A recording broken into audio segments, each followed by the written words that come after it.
Accessibility. What exactly does that mean? You remember the 90s? Those crazy hairdos and CD players were all the rage. Yeah, well, times have changed. High School Musical wasn't completely wrong when Gabriella takes that cute picture of Troy to stare at and remember on her phone. Well, students taking selfies in class is now easier than ever. Say cheese, Professor. I know what you're thinking. What does this have to do with accessibility in education? I'm glad you asked.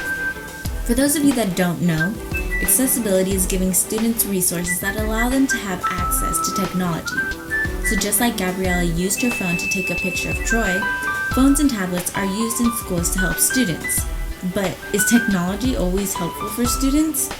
You have to admit, it can be helpful inside the classroom, but what about those students that don't have access to technology outside?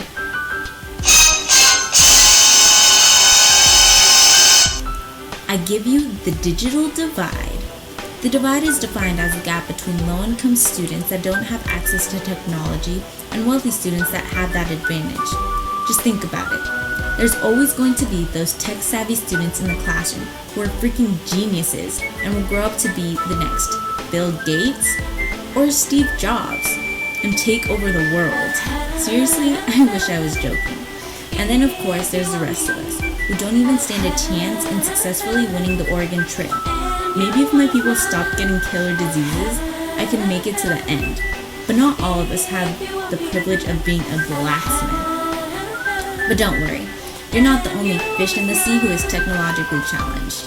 Fun fact, 43% of students feel unprepared to use technology as they go into college. Yikes! But wait, there's more. Technology also causes inequities between those who can and cannot afford it. Students with limited home internet access and computer literacy skills have found it increasingly difficult to find, apply for, and obtain jobs, even at minimum wage. In other words, you're screwed. Unfortunately, this divide is caused by money.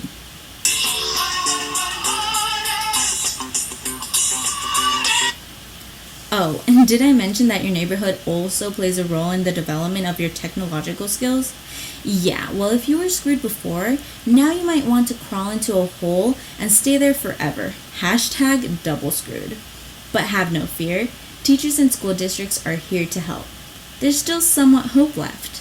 Well, for starters, schools can ask for grants that they could use to buy new technology. Yay! Now we have money. Programs such as Connect Ed and computer usage and access in low-income urban neighborhoods can provide mobile internet access for students who qualify for free or reduced lunch, which is a huge lifesaver. I mean, teachers shouldn't assign homework. Then all problems would be solved. But maybe that's just wishful thinking. But hey, a girl can dream. Along with this, schools can also fundraise money for computers. And then there's also simple steps that teachers can do. 1. There's always the ancient method of going to the computer lab. 2. Giving students one laptop per pair. 3. Having students bring their own laptop if they have one. 4. Even borrowing the school's cow. Moo! Yeah, that's right. I bet you never thought of that. Mind blown. So, teachers, students, and parents, don't give up. I can see a light at the end of the tunnel, and it's getting closer and closer.